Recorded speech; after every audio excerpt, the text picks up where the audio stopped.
और वे तीसरे दिन तक तैयार हो जाए, क्योंकि तीसरे दिन यहोवा सब लोगों के देखते सीनै पर्वत पर उतर आएगा। और तू लोगों के लिए चारों ओर बाड़ा बांध देना और उनसे कहना, तुम सचेत रहो कि पर्वत पर न चढ़ो और उसकी सीमा को भी न छुओ, और जो कोई पहाड़ को छुए वह नीचे मार डाला जाए। उसको कोई हाथ से न छुए, जो छुए उस पर पथराव किया जाए या उसे तीर से छेदा जाए। चाहे पशु हो चाहे मनुष्य, वह जीवित न बचे। जब महाशब्द वाले नरसिंगे का शब्द देर तक सुनाई दे, तब लोग पर्वत के पास आए। तब मूसा ने पर्वत पर से उतरकर लोगों के पास आकर उनको पवित्र कराया, और उन्होंने अपने वस्त्र धो लिए। और उसने लोगों से कहा, तीसरे दिन तक तैयार हो जाओ, स्त्री के पास न जाना। जब तीसरा दिन आया, तब भोर होते ही बादल गरजने और बिजली चमकने लगी और पर्वत पर काली घटा छा गई। फिर नरसिंगे का बड़ा भारी शब्द हुआ। बस क्या हो गया? तब भोर होते ही बादल गरजने लगे, बिजली चमकने लगी, पर्वत पर काली घटा छा गई। फिर नरसिंगे का बड़ा भारी शब्द हुआ और छावनी में जितने लोग थे सब, जब परमेश्वर उस पर्वत पर उतर आया, वहां पर क्या क्या है? अग्नि है, भयंकर ऐसा आवाज है, काला अंधेरा भी है, और लोग क्या हो गए? बहुत डर गए। आगे बढ़े। तब मूसा लोगों को परमेश्वर से भेंट करने के लिए छावनी से निकाल ले गया, और वे पर्वत के नीचे खड़े हुए। और यहोवा जो आग में होकर सीनै पर्वत पर उतरा था। लोग किधर थे? पर्वत के नीचे खड़े थे, और पर्वत के ऊपर क्या है? आग है, उधर आग भी है। और आगे बढ़ी। इस कारण समस्त पर्वत धुएं से भर गया, और उसका धुआं भट्टे का सा उठ रहा था, और समस्त पर्वत बहुत कांप रहा था। भयंकर ऐसा अग्नि था वहां पर, और जैसे कि पर्वत जो है भूकंप में कांपते हैं, उससे भी ज्यादा शायद से वो कांप रहा। ऐसा एक भयंकर चित्र उन्होंने देखा कि परमेश्वर किस रीति से उतर आया है, उसका सामर्थ्य वहां पर क्या है? प्रकट हुआ। और फिर जब नरसिंगे का शब्द बढ़ता और बहुत भारी होता गया, तब मूसा बोला, और परमेश्वर ने वाणी सुनाकर उसको उत्तर दिया। और यहोवा सीनै पर्वत की चोटी पर उतरा और मूसा को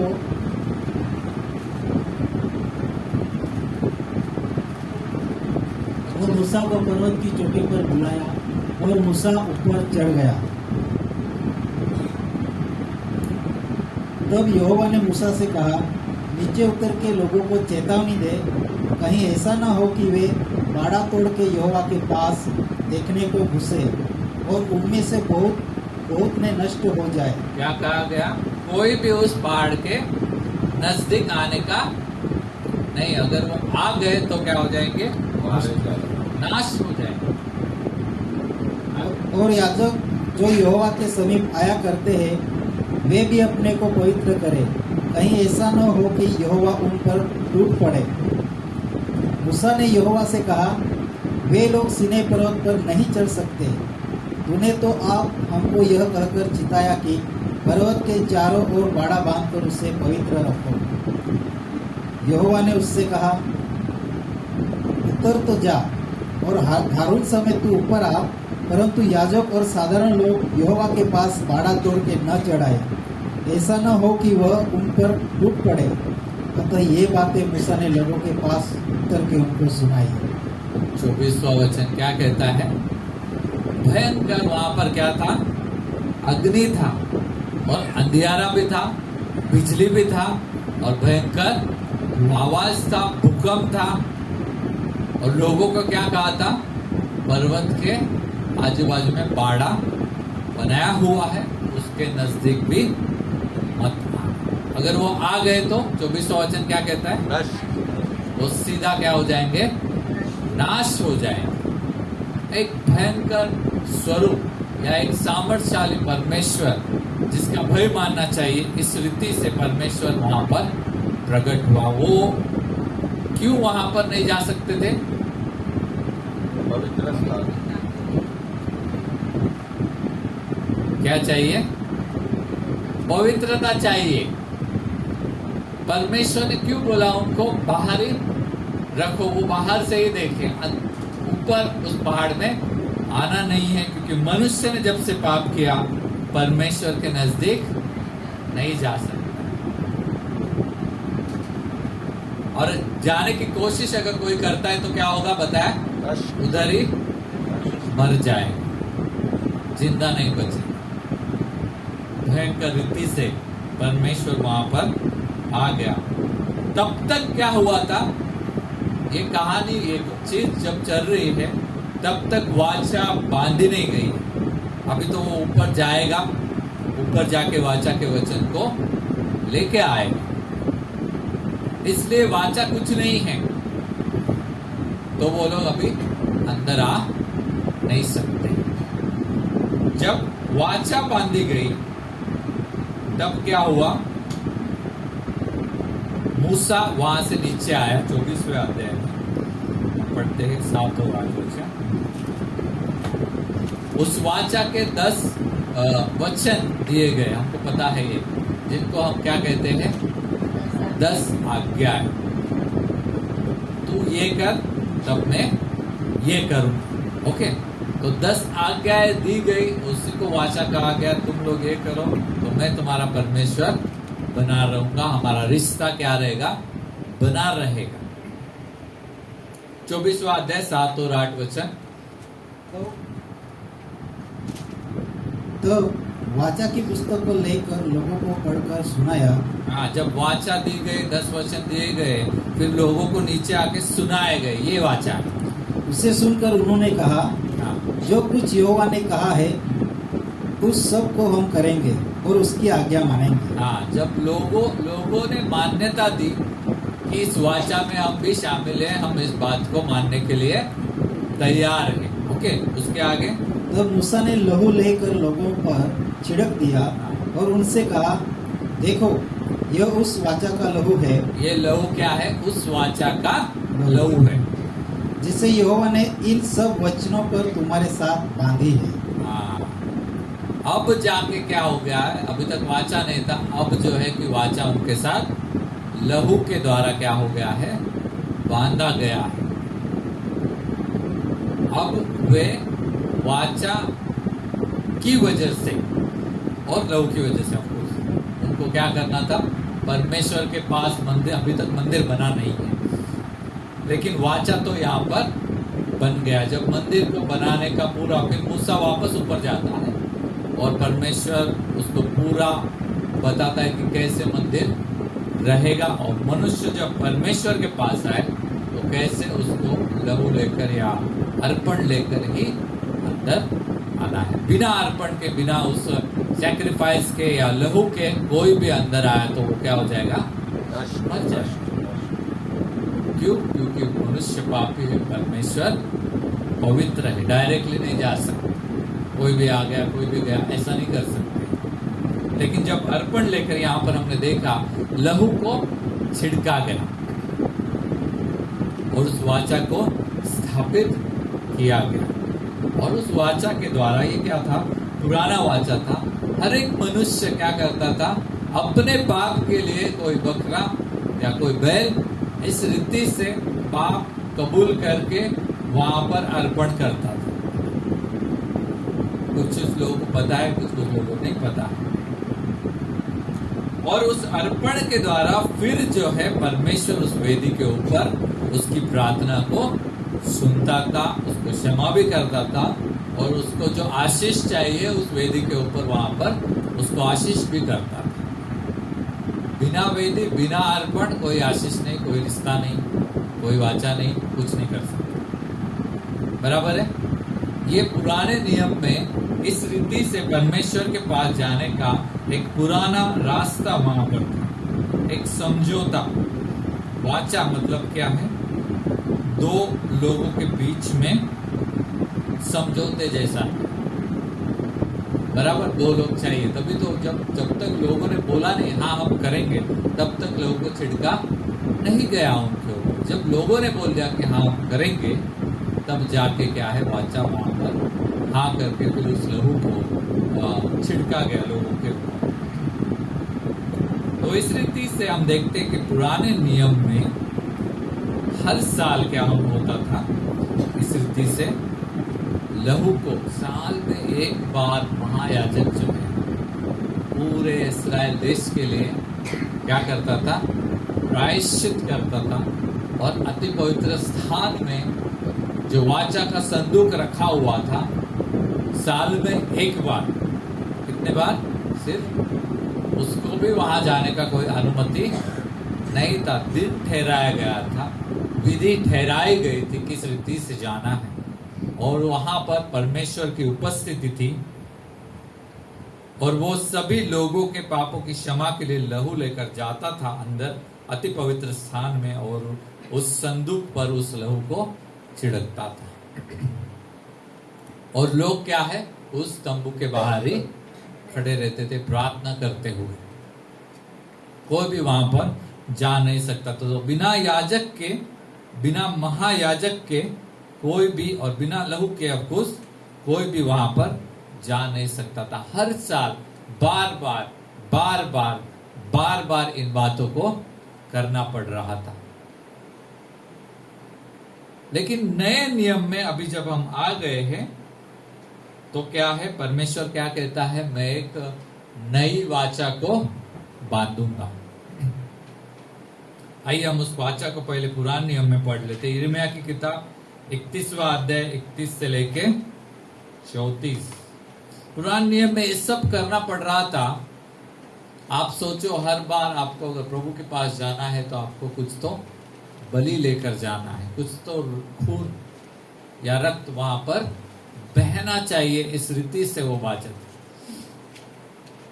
तभी पापी मनुष्य क्या है, उस पवित्र परमेश्वर के पास स्वीकार किया जाए, उसके साथ वो संबंध रख सकता है। लेकिन अभी नई वाचा हम देखेंगे, यिर्मयाह 31वां अध्याय 31 से लेके 34। परमेश्वर कहता है कि मैं एक नई वाचा बांधूंगा। फिर यहोवा की यह भी वाणी है, सुन, ऐसे दिन आने वाले हैं जब मैं इस्राएल और यहूदा के घरानों से नई वाचा बांधूंगा। वह उस वाचा के समान न होगी जो मैंने उनके पुरखाओं से उस समय बांधी थी, जब मैं उनका हाथ पकड़कर उन्हें मिस्र देश से निकाल लाया। क्योंकि यद्यपि मैं उनका पति था तो भी उन्होंने मेरी वह वाचा तोड़ डाली। परंतु जो वाचा मैं उन दिनों के बाद इस्राएल के घराने से बांधूंगा वह यह है, मैं अपनी व्यवस्था उनके मन में समाऊंगा। मैं अपनी व्यवस्था, ये वाचा है, उनके मन के अंदर समाऊंगा, और उसे उनके हृदय पर लिखूंगा। हाँ, और मैं उनका परमेश्वर ठहरूंगा और वे मेरी प्रजा ठहरेंगे। यहोवा की यह वाणी है। तब उन्हें फिर एक दूसरे से यह न कहना पड़ेगा कि यहोवा को जानो, क्योंकि यहोवा की यह वाणी है। छोटे से लेकर बड़े तक सबके सब मेरा ज्ञान रखेंगे, क्योंकि मैं उनका अधर्म क्षमा करूंगा और उनका पाप फिर स्मरण न करूंगा। जिससे दिन में प्रकाश देने के लिए सूर्य को और रात में प्रकाश देने के लिए चंद्रमा और तारांगण के नियम ठहराए हैं, जो समुद्रों को उछालता है और उसकी लहरों को गरजाता है, और जिसका नाम सेनाओं का यहोवा है, वही यहोवा यों कहता है। बस बस बस। यहाँ पर हम देखते हैं कि परमेश्वर की जो बनाई हुई पुरानी वाचा है, उसको क्या किया लोगों ने, अभी क्या हो गया मालूम है क्या? पुतिन ने, जेलेंस्की ऐसा बोल रहा था, 25 बार पुतिन ने सीज फायर को तोड़ डाला। कितनी बार वो बोला करूंगा करूंगा, लेकिन इसी रीति से मनुष्य ने क्या किया, परमेश्वर ने जो वाचा बांधी थी उसको क्या कर दिया, बार बार बार बार बार बार तोड़ता ही गया। उसको कभी भी उन्होंने बोला वहां पर कि हम करेंगे, उस पीढ़ी ने बोला, लेकिन बाद में हम देखते हैं कि अगली पीढ़ी हमेशा तोड़ती ही रहती है। परमेश्वर की वाचा के अनुसार जो बातें उसने की उसके अनुसार वो चलने के लिए तैयार ही नहीं हुए। उस वाचा को उन्होंने हमेशा तोड़ा। बाद में परमेश्वर ने क्या बोला, अब मैं अपनी वाचा को ही बदलता हूं। परमेश्वर कितना भला है। बहुत अच्छी बात पास्टर जॉर्डन ने बताई। परमेश्वर इतना भला है, उसने ये नहीं बोला कि तुम बदलो, उसने ये किया कि मैं अपनी वाचा बदलता हूं। हालेलुया। क्योंकि उसको समझ में आया ये कुछ बदलने वाले है नहीं। पीढ़ी दर पीढ़ी, पीढ़ी दर पीढ़ी, पीढ़ी दर पीढ़ी पुराने नियम में हम देखते हैं मनुष्य उस वाचा को तोड़ते तोड़ते तोड़ते तोड़ते आ गया। बाद में परमेश्वर बोला, मैं अब तुमको एक नया मन दूंगा, मैं अपने नियमों को तुम्हारे अंदर ही रख दूंगा। यह है नई वाचा। इस वाचा के बारे में फिर एक बार लिखा गया है इब्रानियों में 10वां अध्याय और 14 से लेकर 25 में फिर एक बार हम पढ़ेंगे। इससे पहले कि हम पढ़े निकालेंगे, परमेश्वर ने देखा कि ये कर ही नहीं पा रहे। क्या है, इनसे उस वाचा को वो पूरा ही नहीं कर पा रहे, वो होगा ही नहीं इनसे। तो परमेश्वर ने ही एक नई वाचा का मार्ग बनाया और यीशु मसीह ने उस मार्ग को बना के दिया है। आगे हम पढ़ेंगे। क्योंकि उसने एक ही चढ़ावे के द्वारा हाँ, उन्हें जो पवित्र किए जाते हैं सर्वदा के लिए सिद्ध कर दिया है। हाँ, मैंने क्या कहा, यीशु मसीह के द्वारा क्या हो गया, हर बार अर्पण करने का जो पुराना वाचा था वो एक ही चढ़ावे के द्वारा, एक ही अर्पण के द्वारा खत्म हो गया। और क्या हो गया, और पवित्र आत्मा भी हमें यही गवाही देता है, क्योंकि उसने पहले कहा था, प्रभु कहता है कि जो वाचा मैं उन दिनों के बाद उनसे बांधूंगा वह यह है कि मैं अपने नियमों को उनके हृदय पर लिखूंगा और मैं उनके विवेक में डालूंगा। फिर वह यह कहता है, मैं उनके पापों को और उनके अधर्म के कामों को फिर कभी स्मरण न करूंगा।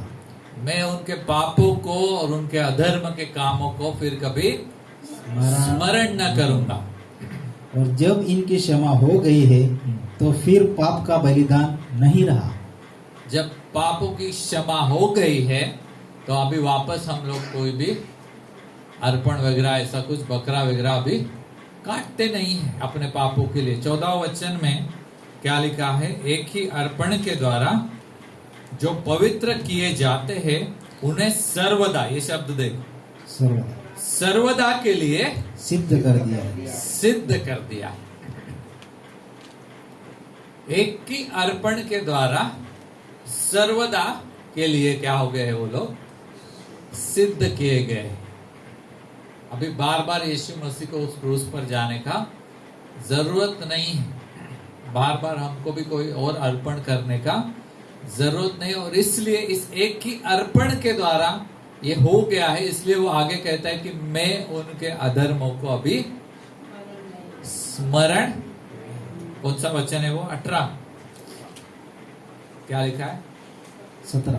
फिर वो यह कहता है कि मैं उनके पापों को और उनके अधर्म के कामों को फिर कभी स्मरण न करूंगा। और आगे क्या है,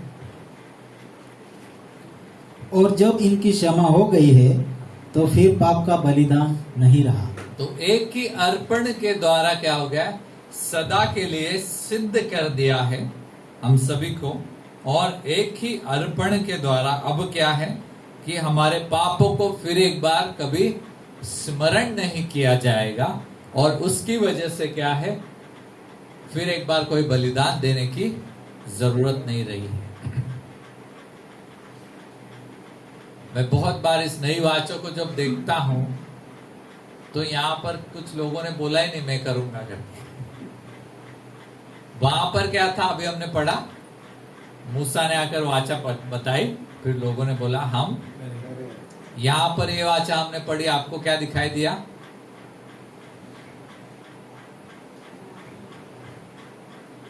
बताइए। क्षमा हो गई। नहीं, हमको क्या करना है फिर, परमेश्वर ने क्या किया वो तो हमने पढ़ लिया।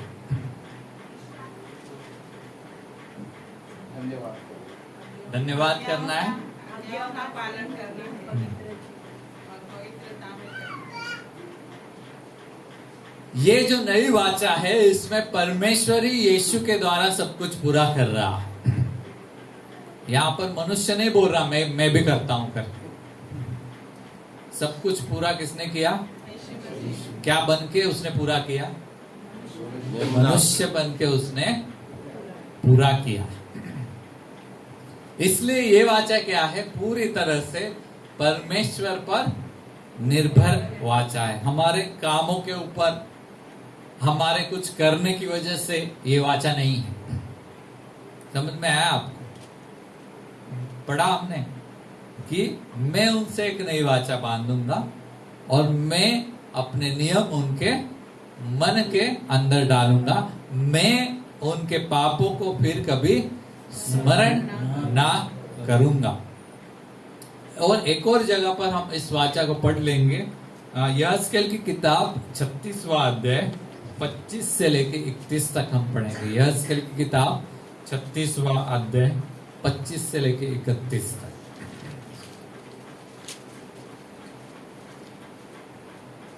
मैं तुम पर शुद्ध जल छिड़कूंगा हाँ, और तुम शुद्ध हो जाओगे। यहाँ कौन काम कर रहा है?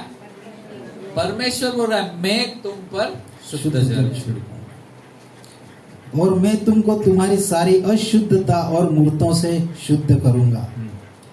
मैं तुमको नया मन दूंगा और तुम्हारे भीतर नई आत्मा उत्पन्न करूंगा और तुम्हारी देह में से पत्थर का हृदय निकाल कर तुमको मांस का हृदय दूंगा। पुराने नियम में हम क्या देखते हैं? लोगों का दिल पत्थर का था। बार बार उस वाचा को वो तोड़ रहे थे। परमेश्वर के अच्छे नियमों को बार बार बुरा करके ही देख रहे थे। लेकिन यहाँ परमेश्वर क्या बोलता है? मैं अभी तो उनको एक नया मन दूंगा। एक पत्थर का दिल निकाल के कैसा दूंगा? मांस वाला दिल मैं तुमको दूंगा। आगे मैं अपना आत्मा तुम्हारे भीतर देकर हाँ। ऐसा करूंगा कि तुम मेरी विधियों पर चलोगे। हाँ, परमेश्वर अपना आत्मा देगा ताकि हम उसकी विधियों पर, उसके नियमों के ऊपर चले और मेरे नियमों को मानकर उनके अनुसार करोगे। हाँ, तुम उस देश में बसोगे जो मैंने तुम्हारे पितरों को दिया था और तुम मेरी प्रजा ठहरोगे और मैं तुम्हारा परमेश्वर ठहरूंगा। मैं तुमको तुम्हारी सारी अशुद्धता से छुड़ाऊंगा और अन्न उपजने की आज्ञा देकर उसे बढ़ाऊंगा और तुम्हारे बीच अकाल न डालूंगा। मैं वृक्षों के फल और खेत की उपज बढ़ाऊंगा कि जातियों में अकाल के कारण फिर तुम्हारी नाम धराई न होगी। तब तुम अपने बुरे चाल चलन और अपने कामों को जो अच्छे नहीं थे स्मरण करके अपने अधर्म और घिनौने कामों के कारण अपने आप से घृणा करोगे। क्या हो जाएगा? परमेश्वर उनको, उससे पहले के वचनों में प्रभु ने बोला कि अकाल वगैरह हटा देगा और अच्छा उनको आशीषित करेगा उस देश में। और फिर क्या होगा कि लोग ही सोचने लगेंगे कि अरे मैंने बुरे चाल चलन काम क्यों किए, और अपने आप को क्या करेंगे? वो स्मरण करके अधर्म और कारण अपने आप को घृणा करेंगे। उनको ही लगने लगेगा, उनको ही समझने लगेगा कि क्यों मैं ये गंदी बातें कर रहा हूं, जब परमेश्वर ने क्या है मेरे को अच्छा करके दिया है, तो क्यों मैं इन पापों में वापस से जा रहा हूं। तो नई वाचा जो है वो हमें पवित्र स्थान में जाने के लिए आज्ञाओं को मानो ये नहीं बताती, लेकिन पवित्र स्थान में आप जा चुके हो, आपको भलाई दी गई है, इसलिए हम क्या करेंगे? पाप को छोड़ देंगे। हमारे साथ इतनी भलाई होगी, इतनी आशीषें होंगी, इतनी अच्छाई परमेश्वर करेगा। परमेश्वर वही बोल रहा है, तुम्हारे अधर्मों को मैं क्षमा कर दूंगा और फिर तुम्हें बचाऊंगा, तुमको आशीषित करूंगा, तुम्हारी मूर्तियों को तुम्हारे दिल से निकाल दूंगा फिर तुमको ही लगने लगेगा कि क्यों मैं ये गंदी बातें कर रहा हूं,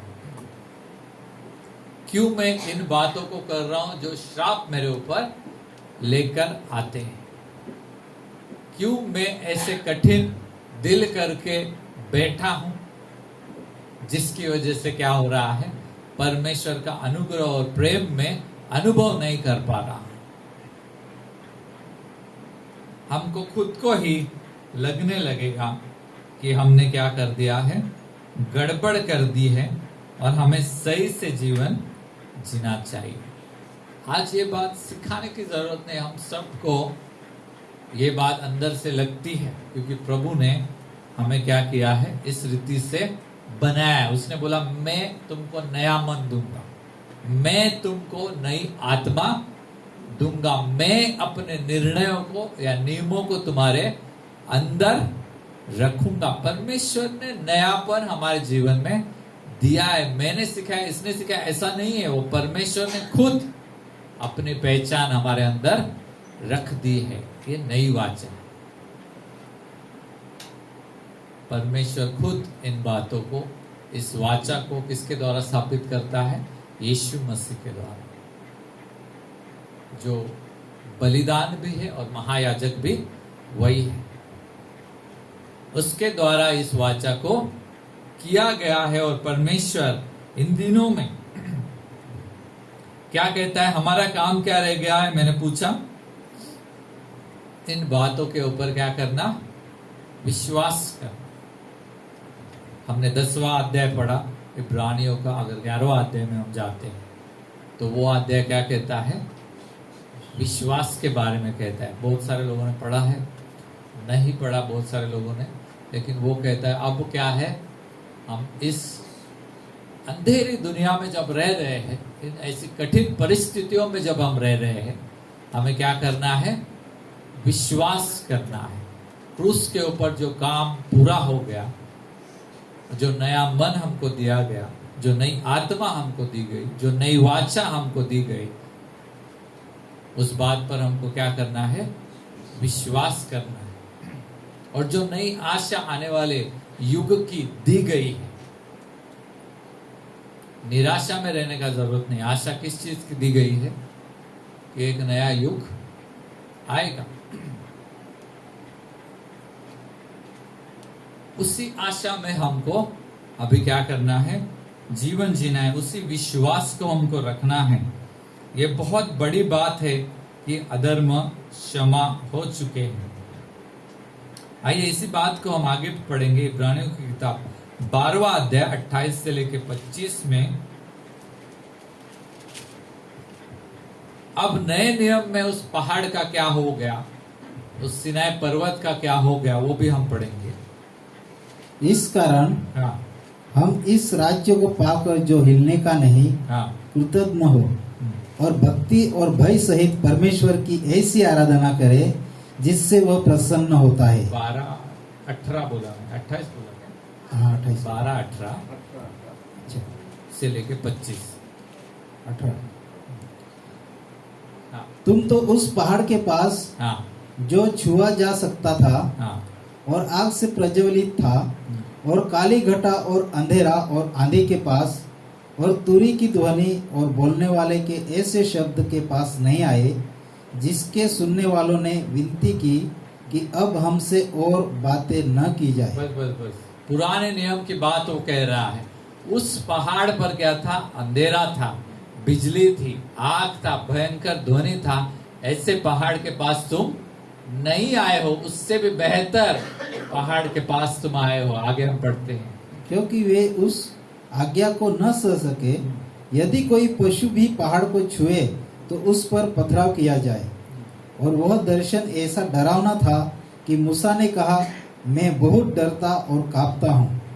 पर तुम सियोन के पहाड़ के पास और जीवते परमेश्वर के नगर स्वर्गीय यरूशलेम। हम कहाँ आ गए हैं? स्वर्गीय यरूशलेम और परमेश्वर के पास और लाखों स्वर्गदूतों और उन पैलेटों की साधारण सभा और कलेसिया जिनके नाम स्वर्ग में लिखे हुए हैं, और सबके न्यायी परमेश्वर के पास और सिद्ध किए हुए धर्मियों की आत्माओं और नई वाचा के मध्यस्थ यीशु और छिड़काव के उस लहू के पास आए हो जो हाबिल के लहू से उत्तम बातें कहता है। वो लोग उस पहाड़ के नजदीक भी नहीं जा पा रहे थे, हम लोग कहाँ पहुंच चुके हैं, आ गए हो, ये शब्द है। कहां पर पहुंच गए हैं? बाइबल में देखो किस पहाड़ पर हम पहुंच गए हैं? सियोन। स्वर्गीय सियोन पहाड़ पर, जहां पर लाखों लाखों स्वर्गदूत है, प्राचीन लोग है, धर्मी लोग है, पहलोटों की साधारण सभा है, कलीसिया है, सभी नाम लिखे हुए हैं। जिनके नाम स्वर्ग में, वो पवित्र लोग वहां पर है, परमेश्वर वहां पर है, यीशु मसीह वहां पर है, और छिड़काव का लहू जो हमारी नई वाचा का लहू है, उस लहू की वजह से हम कहाँ आ गए हैं? उस अति पवित्र स्थान में जो स्वर्ग में है, अभी दिखता नहीं, लेकिन वहां पर हम पहुंच गए हैं।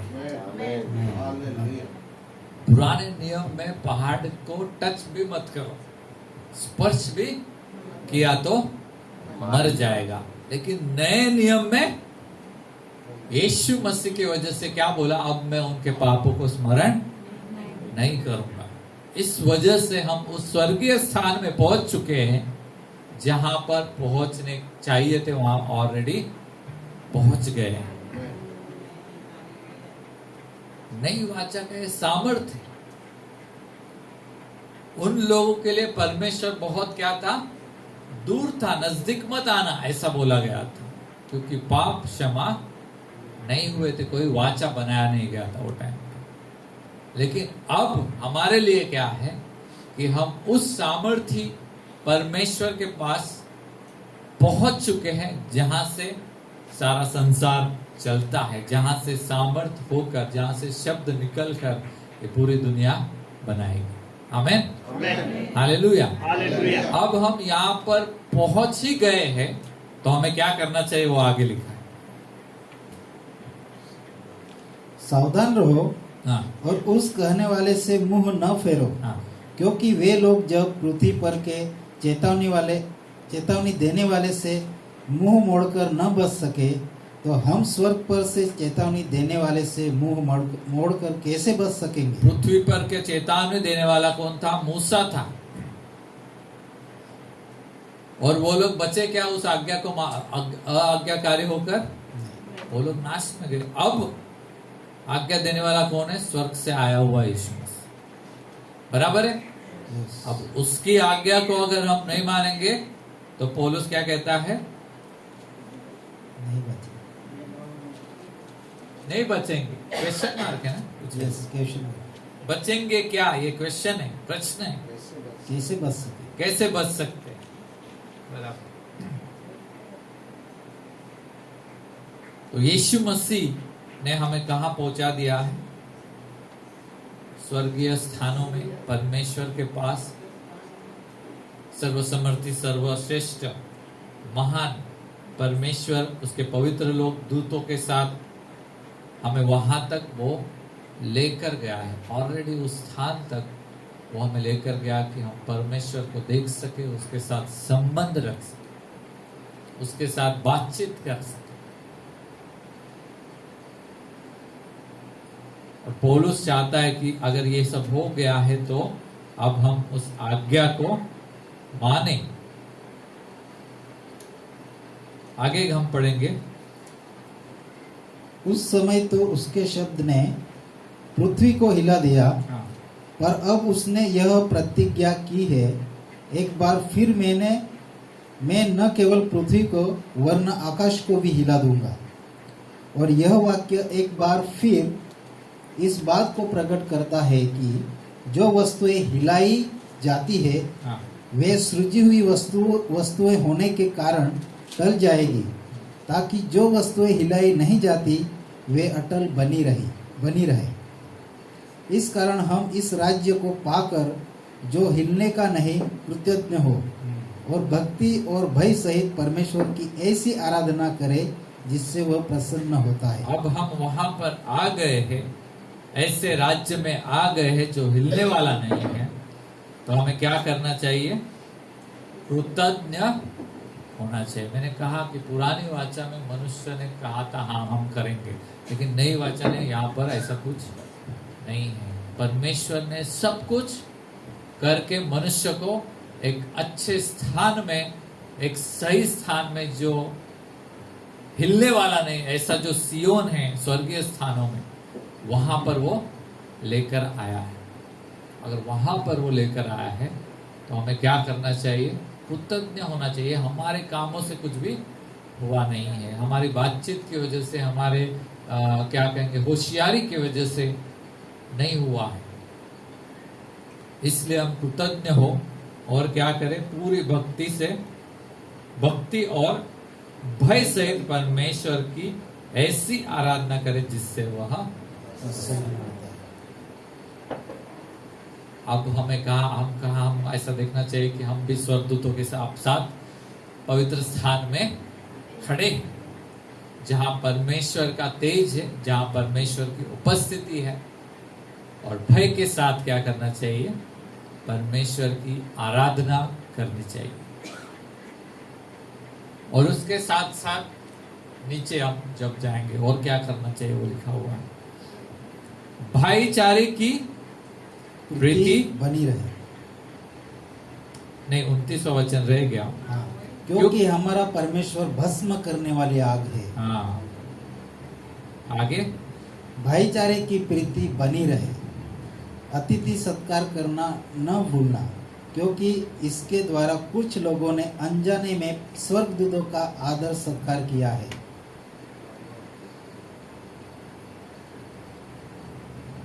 हम कहाँ पर खड़े हैं?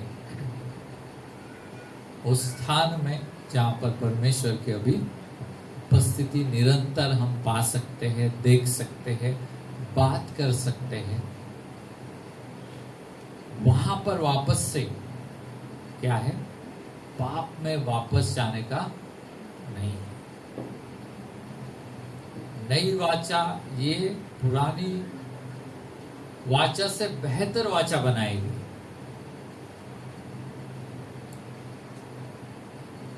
ऐसे स्थान में हम पहुंच गए हैं जहां पर पाप का कोई नामो निशान होना ही नहीं चाहिए, बातचीत ही नहीं होनी चाहिए, कोई विचार ही वहां पर होना नहीं चाहिए, क्योंकि उस लहू के द्वारा मसीहा में होकर हम वहां पर पहुंच गए हैं। अब परमेश्वर क्या चाहता है कि भाईचारे में, भाईचारे की प्रीति बनी रहे। पूरा 13वां अध्याय अगर हम आगे पढ़ते हैं तो आपको बहुत सारी चीजें वहां पर दिखाई देंगी कि किस रीति से मनुष्य अभी उस स्थान में जहां पर उसको पहुंचाया गया है रहना चाहिए। अब उस सामर्थ्य में हम आ गए हैं, जो सारी चीजें हमें अच्छा जीवन जीने से रोक रही थी वो सब कुछ क्या हो गई है? वो सारी बाधाएं परमेश्वर ने हटा दी है।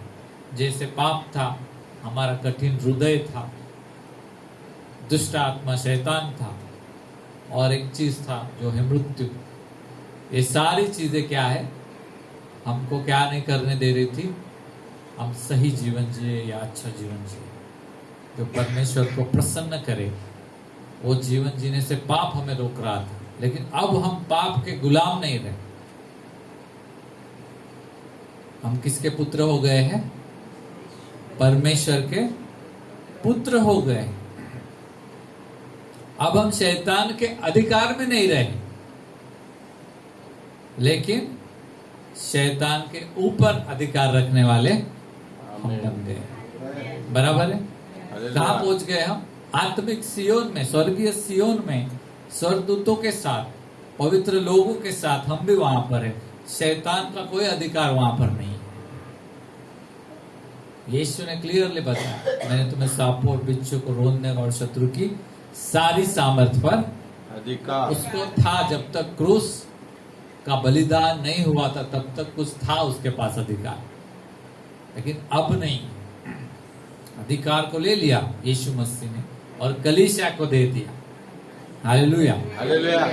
प्रकाशित वाक्य में आत्मा और कलीसिया कहते जो कोई प्यासा हो वो आए और जीवन का जल सेत मेत में लेकर जाए। कलीसिया भी है वहां पर, चर्च भी है वहां पर। आत्मा के साथ वो कहते हैं कि आओ, अब जीवन का जल लेने के लिए रोकने वाला कुछ बचा नहीं है। रोकने वाला पाप था, रोकने वाला शैतान था, दोनों को खत्म कर दिया। ऊपर से वाचा ऐसी बांधी गई कि मैं उनके पापों को अभी स्मरण भी नहीं करूंगा। देखो कितना फैसिलिटी करके दिया, भर भर के दिया। लो, सामर्थ्य का लो और भलाई के कामों के लिए आगे बढ़ते जाओ। जब पवित्र आत्मा तुम पर आएगा, तुम क्या करोगे? सामर्थ्य पाओगे। नया नियम, पवित्र आत्मा आकर नए नियम का जो या क्रूस का जो परिणाम है, नई वाचा का जो परिणाम है, वो पवित्र आत्मा आकर क्या होता है? लोग सामर्थ्य पाते हैं और बहुत सारे जो भलाई के काम परमेश्वर जो करना चाहता है वो करने के लिए वो आगे चले जाते हैं। जब पवित्र आत्मा उन पर आ गया तब वो क्या किया? उन्होंने जाकर बहुत सारे बीमारों को चंगा किया, सुसमाचार सुनाया, बहुत सारे दुष्ट आत्माओं को निकाल दिया। यही तो हम देखते हैं, यही तो परिणाम है नई वाचा। हम उस स्थान में पहुंच गए हैं जहां पर हमें उसे पहुंचाना था। प्रश्न अभी आता है, फिर हम बीमार क्यों पड़ते हैं? फिर हमें ऐसा क्यों लगता है कि दुष्ट आत्मा हमें दबा रहा है?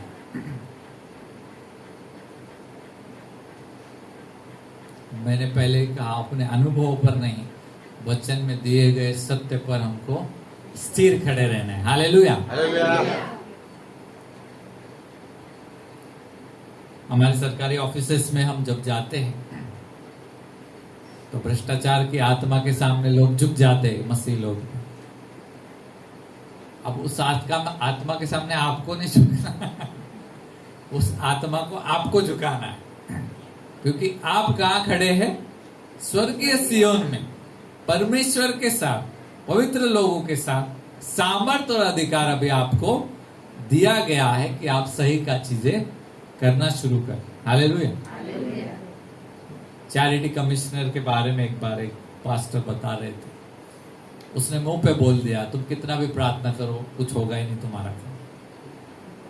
किसको? एक बिशप को। बिशप बता रहे थे, बिशप ने बेचारे चुपचाप से 1-2 लाख उसको घूस खिलाई और काम करवा के। क्यों? क्योंकि उस सामर्थ्य में वो खड़ा ही नहीं है। समझ में आया? उसके पास है क्या सामर्थ्य, या तुम्हारे पास दिया गया? प्रकाशित वाक्य क्या कहता है? आत्मा और वधु मतलब कलीसिया खड़े रहकर कहती है, जिसको चाहिए जीवन वो अधिकार और सामर्थ कलीसिया का है। क्या लिखा है? पत्रस को क्या क्या? तू जो पत्थर है तुझ पर मैं अपनी कलीसिया बनाऊंगा और अधोलोक के फाटक इसके सामने कुछ भी नहीं कर पाए। वो आदमी उस गोलियत को डर गया जिसका नाम चैरिटी कमिश्नर है। दाऊद के जैसे उसने भी बोलना चाहिए था, मैं तो आया हूं परमेश्वर के नाम से। हालेलुया। लेकिन लोग परमेश्वर का नाम हल्के में लेते हैं। उनको लगता है कि चर्च में लेना है परमेश्वर का नाम, सरकारी ऑफिसेस में लेना नहीं। उधर काम नहीं करता वो नाम, इधर ही काम करता है।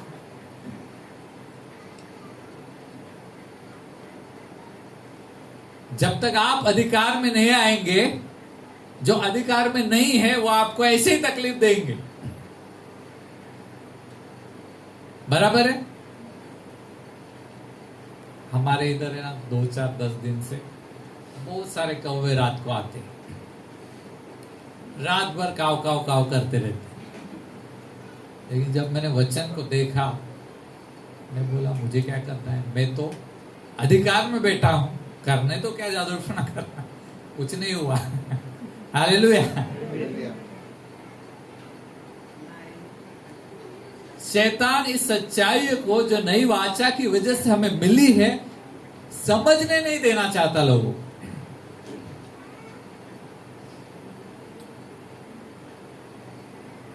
और जब तक आप समझते नहीं हो तब तक उसको चांस है कि आपको दबाया जाए। दुनिया ऐसी है कि नहीं, अगर दबा सकते तो वो लोग दबाते हैं, ऐसा हम लोग बोलते हैं लोगों के बारे में। लेकिन सिर्फ लोग ऐसे हैं ऐसा नहीं है। शैतान भी इस रीति से अलग अलग परिस्थितियों को आपके ऊपर डालता है ताकि आप उसके नीचे और मैं उसके नीचे दब जाए। आप समझो कि आपको क्या दिया गया। एक नई वाचा में वो कहता है कि मैं उनके पापों को कभी स्मरण नहीं करूंगा। उस पाप की वजह से हम गुलामी में थे, अब जो है वो बात नहीं रही है। बहुत साल तक क्या होता है कि कोई गुलाम रहेगा ना, उसका मेंटालिटी गुलामी जैसे ही बन के रह जाता है। उसको लगता है कि मैं गुलामी हूं तो मैं कोई बड़ी बात में कर नहीं सकता, मेरे को यही करना है, दूसरों की सेवा, है कि नहीं। इसलिए लोगों को गरीब रखा गया हमारे देश में। वो गरीब रहते बेचारे, गुलामी में ही रहेंगे। अब देखो जिसके पास बहुत पैसा रहता है, अंबानी वगैरह, कैसा चलता है इधर। वो गुलाम के जैसा सोचता है क्या? नहीं, मेरे से नहीं होगा। वो कैसा सोचता है, ये मुझे अचीव करना है, ये मैं करके दिखाऊं। हालेलुया। हमको भी इस रीति से उस स्थान में खड़े रहना चाहिए, क्योंकि प्रभु चाहता है उसके लोग इस वाचा को समझ के फलदायी बने। हालेलुया। फलदायी बनने के लिए जो बाधाएं थी वो सब खत्म कर दी यीशु ने। इसलिए वो कहता है कि तुम मेरे वचन में अभी बने रहो और बहुतायत का फल लाओ। पाप में जब तक हम थे, हम नहीं बन सकते थे फलदायी, पॉसिबल ही नहीं था। लेकिन अब नई वाचा में जब हम आ गए हैं, उस स्थान में, उस अधिकार में हम आ गए हैं, उस सामर्थ्य में हम आ गए हैं, तब रोकने वाला कोई बचा नहीं है। हालेलुया। लेकिन हम ऐसे कमजोर क्यों है, कलीसिया ऐसी कमजोर क्यों है? क्योंकि हम उस सत्य को समझते नहीं है। सत्य को समझते हैं तो उसका उपयोग करते नहीं।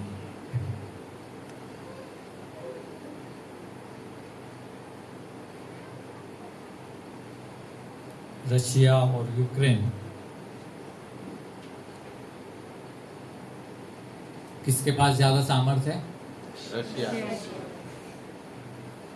उसने उपयोग किया, हालांकि वो गलत कर रहा है, लेकिन मैं बता रहा हूं। और वो जीत के लिया जो उसको जीत के लेना था, या कर रहा है, जो भी चल रहा है। अगर वो बेटा रहेगा तो बेटा रहेगा, कभी कोई चीज जीत नहीं पाएगा। नई वाचा ने हमें पाप की गुलामी में नहीं रखा है, लेकिन क्या है, परमेश्वर के पुत्र करके हमें स्वतंत्रता दिया है, ताकि हम स्वतंत्रता से धार्मिकता की गुलामी में आ जाए, या फिर उसके वचनों पर हम चलें।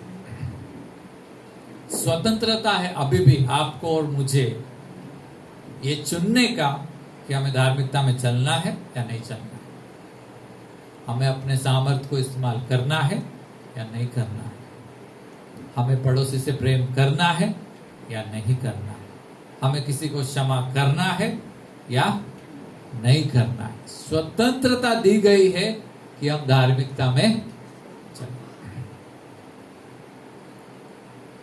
क्योंकि परमेश्वर का राज्य कभी भी गुलामी का राज्य नहीं था। आज हम यहाँ पर वो वही कहता है, भाइयों की प्रीति बनी रहे। अब जो है उन बातों को, उन नफरतों को, उस अक्षमा को, उस निर्दयता को या दुष्टता को अपने जीवन में रखने का कोई जरूरत नहीं रहा। परमेश्वर ने हमें दया दिया है, कृपा दिया है, अनुग्रह दिया है, सारी बातें हमें भर भर के दी है ताकि हम वो दूसरों को दें। हालेलुया। कलीसिया कहती है, आओ जीवन का जल फ्री में लेके जाओ। उसमें क्या क्या है? उसमें दया है, करुणा है, चिन्ह है, चमत्कार है, भविष्यवाणी है।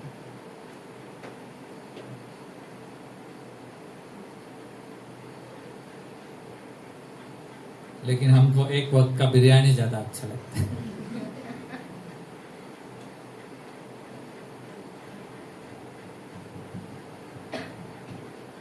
परमेश्वर क्या क्या करना चाहता है और परमेश्वर ने हमें बहुत कुछ दे के रखा हुआ है। ये सबसे बड़ी खबर है कि लोगों के क्या हुए हैं, पाप अभी क्षमा हो गए और उनको वापस से स्मरण भी नहीं किया जाएगा। उल्टा प्रभु उनको क्या कर रहा है? एक नया मन देकर उनको आशीषित कर रहा है, एक नया सामर्थ्य देकर, जो किसी के पास नहीं वो आपको देकर आशीषित कर रहा है। पुतिन के पास नहीं है सामर्थ्य, सुनो मेरी बात, और ट्रम्प के पास भी नहीं। उसके ऊपर कलीसिया को सामर्थ्य। हालेलुया। दुनिया सामर्थ्य के पीछे भागती है, प्रभु यहां फोकट में दे रहा है और हम उपवास प्रार्थना में घर पे सोते हैं। आना चाहिए, प्राप्त करके लेना चाहिए, तभी इस भयंकर दुनिया में टिक पाओगे। सामर्थ्य जो दिया है उसका इस्तेमाल करेंगे तभी टिकने देगा, क्योंकि अपना है ना एक जन खिलाफ, उसके ऊपर अपने को अधिकार है। वो अपने ऊपर बैठा नहीं है, लेकिन वो है अभी। अपने सिर पे नहीं है शैतान बैठा हुआ, लेकिन है वो अभी। तो वो है तो अपने पास भी सामर्थ्य है ना। हालेलुया। जिसके पास सामर्थ्य नहीं है, जो सोचता है कि सामर्थ्य के काम नहीं हो रहे हैं, वो मांगे तो उसको मिलेगा। आमीन। क्योंकि प्रभु को भी पता है बिना सामर्थ्य के आप टिक नहीं पाओगे।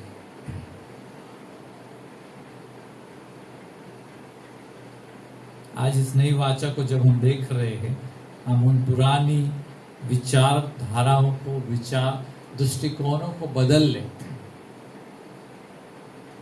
मत सोचो कि वो पुतिन या ट्रम्प उसके पास सामर्थ्य है। वो कुछ नहीं है उनके पास, लेकिन कुछ नहीं है प्रभु के सामर्थ्य के साथ। गिरा सकते क्या बारिश हो? नहीं गिरा सकते। रोक सकते क्या बारिश को?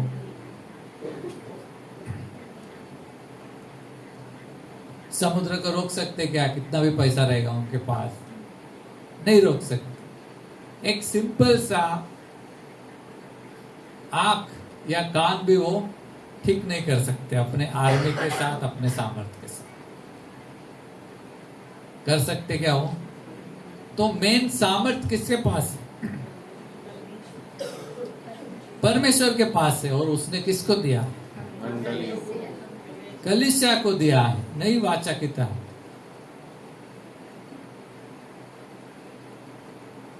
फिर हम क्यों नहीं चाहते उसमें आगे बढ़ना?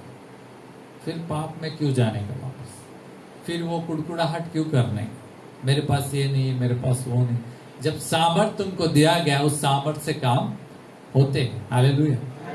यीशु मसीह के पास भी पैसा नहीं था, लेकिन 5,000 10,000 लोगों को खिलाया उसने। कैसे खिलाया? पैसा लेके आया कि सामर्थ्य दे के गया? कौन बड़ा है? परमेश्वर बड़ा है। ये पुतिन ट्रम्प कुछ नहीं है। परमेश्वर बड़ा है।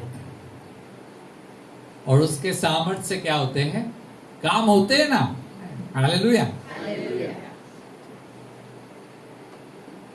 पैसा नहीं है, पैसा नहीं है, जान पहचान नहीं है, सब छोड़ो। वो तुम्हारा जान पहचान ऊपर है एकदम, वहां से काम होते। हालेलुया। चैरिटी कमिश्नर के ऊपर चैरिटी करने वाला बैठा है।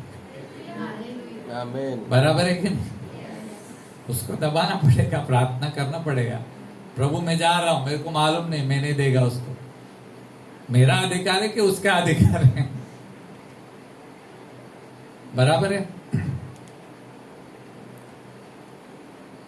आप रहेंगे अलग अलग जगह पर, प्रोफेसर या डॉक्टर या नर्स, वो एक अलग बात है। लेकिन जब सामर्थ की बात आती है, जब अधिकार की बात आती है, तो नया नियम कलीसिया को बोलता है अब तुम चलाओ राज्य। जब तक शैतान चलाएगा वो ऐसी सारी गड़बड़ियां करते रहे, और गड़बड़ियों से आप परेशान होते रहेंगे। शैतान बोलेगा अच्छा है, परेशानी होता रहे, मैं तो चाहता हूं कि तो परेशानी में जिंदगी जी। परेशानियों से परेशान मत हो, सामर्थ के ऊपर देखो, उसको प्राप्त करो और उसका इस्तेमाल करो। हालेलुया।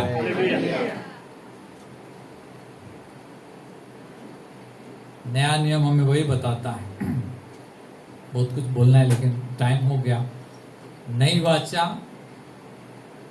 हमें पाप के बारे में सोचते बैठने के लिए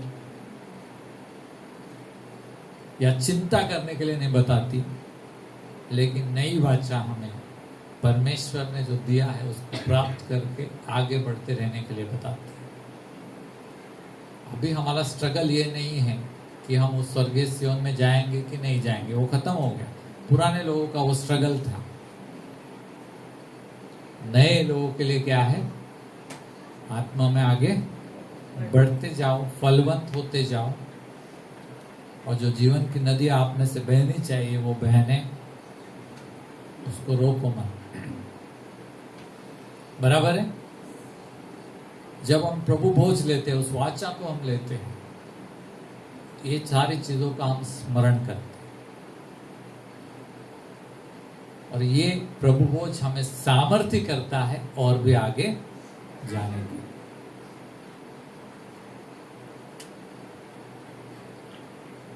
प्रभु भोज हमें कमजोर करने के लिए नहीं है, हमको मार डालने के लिए नहीं है। वो तो उसने कहा कि मेरे स्मरण में ये, मैंने जो चीजें पूरी करके दी है, उन बातों को स्मरण करो, उस वाचा को स्मरण करो, और मेरे स्मरण में ये तुम किया करो। प्रभु भोज हमें सामर्थ्य करता है, लेकिन एज यूजुअल जैसे हम देखते हैं, वचन ये भी कहता है अगर ठीक से नहीं करते हो तो क्या है?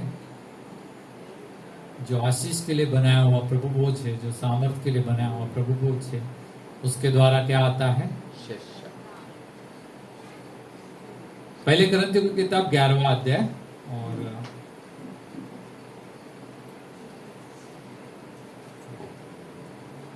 मिला तो आपको मिला तो पढ़िए।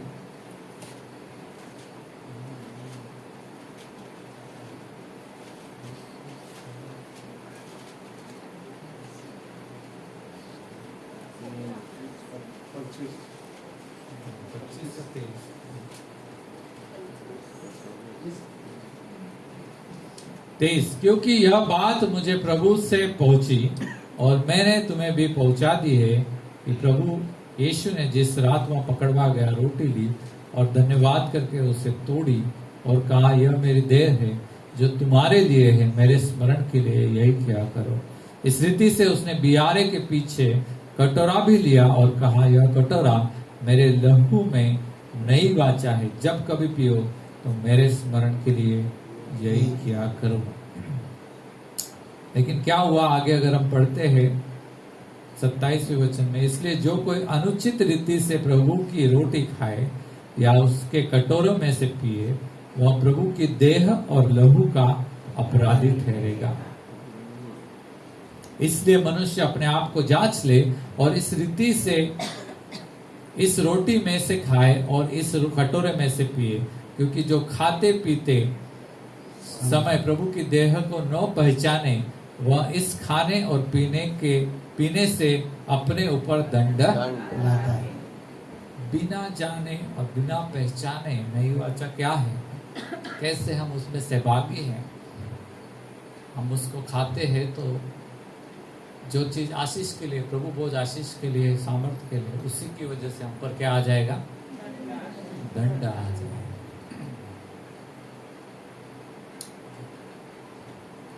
इस कारण तुम में बहुत से निर्बल और रोगी और बहुत से सो भी गए हैं।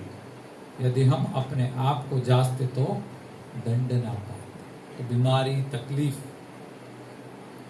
प्रभु के इस वाचा को बिना समझे, उस प्रभु भोज की गंभीरता को ना समझते हुए, उसमें जो आशीष है, जो सामर्थ्य, उसको ना समझते हुए लेने की वजह से क्या हो गया है, कुछ लोग बीमार हो गए हैं, कुछ लोग निर्बल हो गए, कुछ लोग मर भी गए।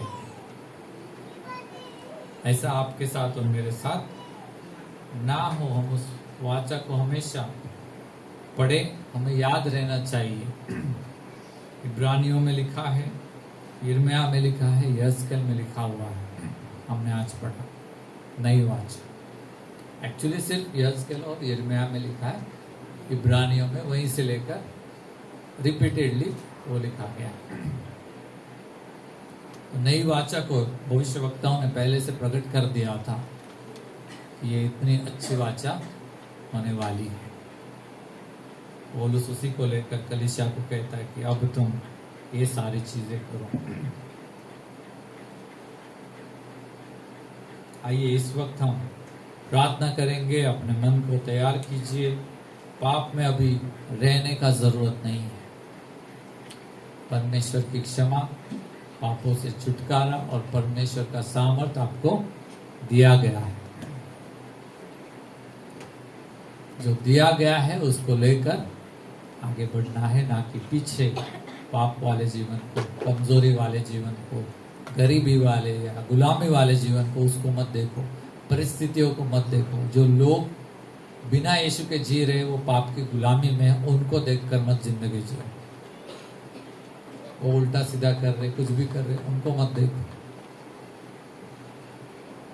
अपने आप को फिर एक बार समर्पित करो। उस पहाड़ पर हम आ गए हैं जहां पर महिमामय पहाड़ है। हर एक पाप से माफी मांगो। परमेश्वर ने क्षमा दी है, अभी भी क्षमा करना चाहता है और आपके जीवन का सामर्थ्य रीति से उपयोग करना चाहता है। लेकिन कुछ भी पाप अगर आप कर रहे, उसको छोड़ दो, अभी वक्त है।